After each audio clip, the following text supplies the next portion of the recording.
Like all firefighters, the volunteers at the Kentland Volunteer Fire Department in Prince George's County, Maryland, know the dangers present with each response. From pulling out onto the highway to pulling an attack line into a burning home, the potential for serious injury and even death is always there.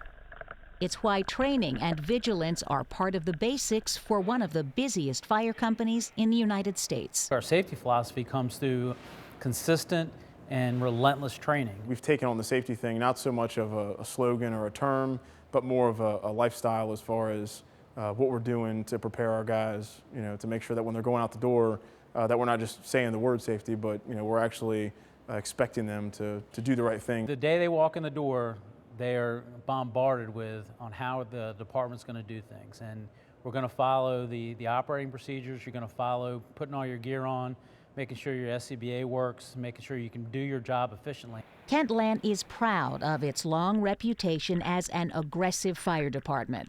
But over the last decade, the firefighters have worked to make sure that being safe is an important part of being aggressive. Kentland is known for being aggressive. We don't consider that a dirty word.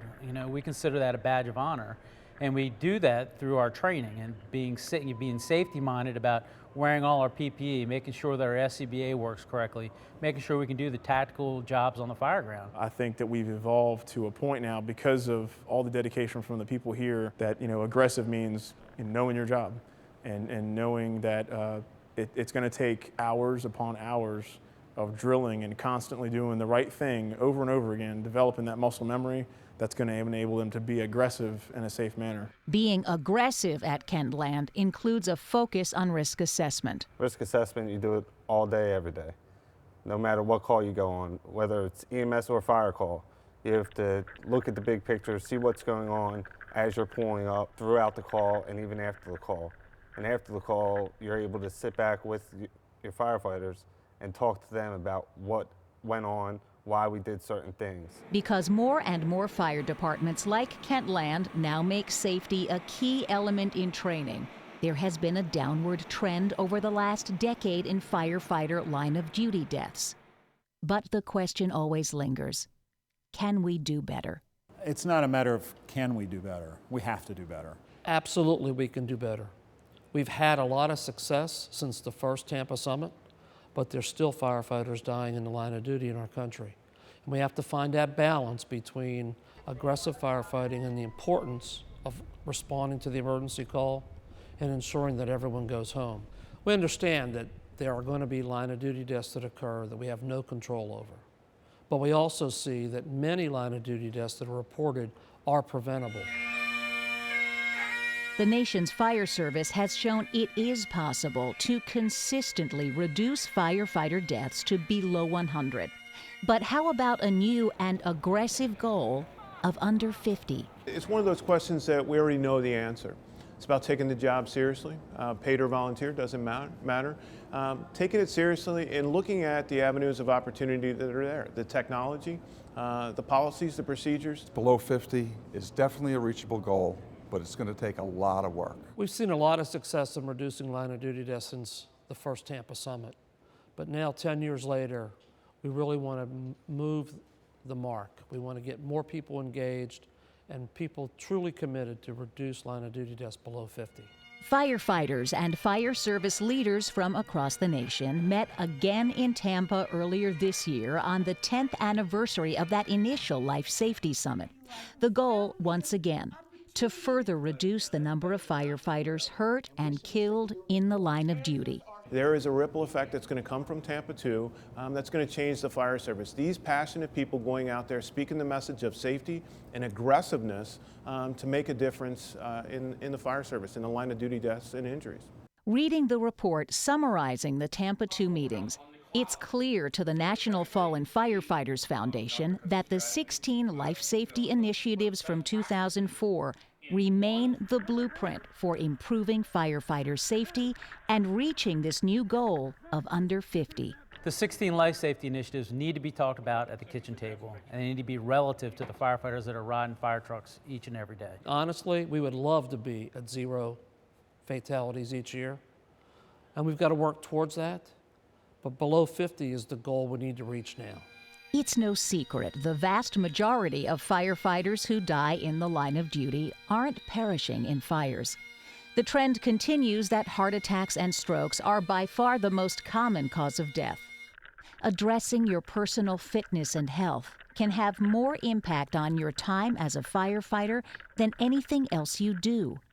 It's also a key to aggressively reducing the number of firefighters whose names are added to the National Fallen Firefighters Memorial each year. It's the invisible line of duty death that nobody wants to talk about, and we should really be spending more time talking about that. You have to be physically fit, there's no question. The demands of the job require us to be physically fit.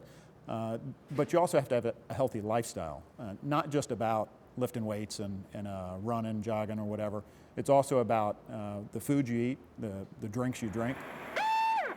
Improving safety while responding to and returning from an incident is another important area that can help us reach this goal of under 50.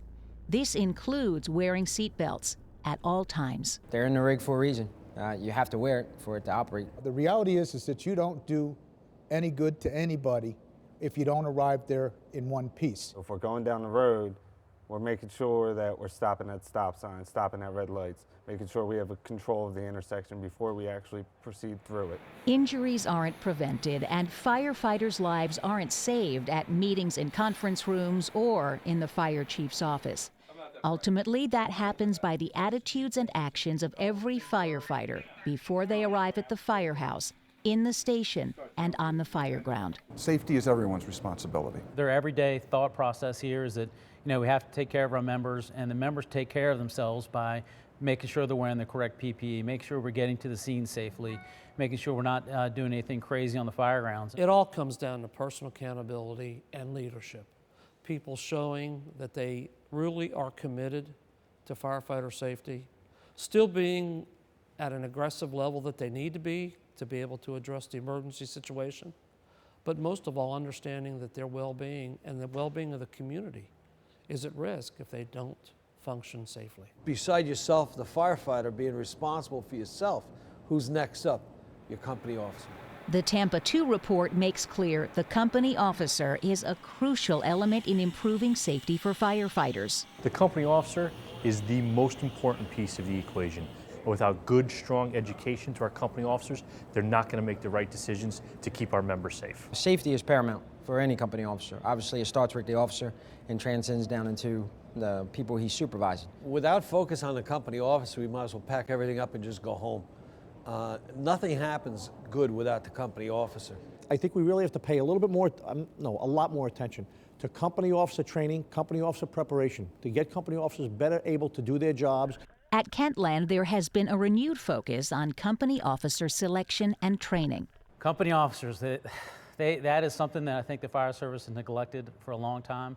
And the guy or girl that rides that right front seat, they're in charge of 3 or 4 lives every day. They're making those decisions before, us chiefs get on the scene. On the front seat of a fire truck, you're always concerned about the people riding behind you and to your left of you, the driver. As a company officer, you always have to be learning. The day you stop learning is the day you should get out of the fire service, because everything is changing. With the leadership of company officers and firefighters who make safety their responsibility, below 50 is within our reach. Reaching fewer than 50 line-of-duty deaths won't happen by an edict from a fire chief or a press release from a fire service organization. It starts with the firefighters and company officers at Kentland and every other firehouse across the nation. This new goal starts with you. Download and read the Tampa 2 report today.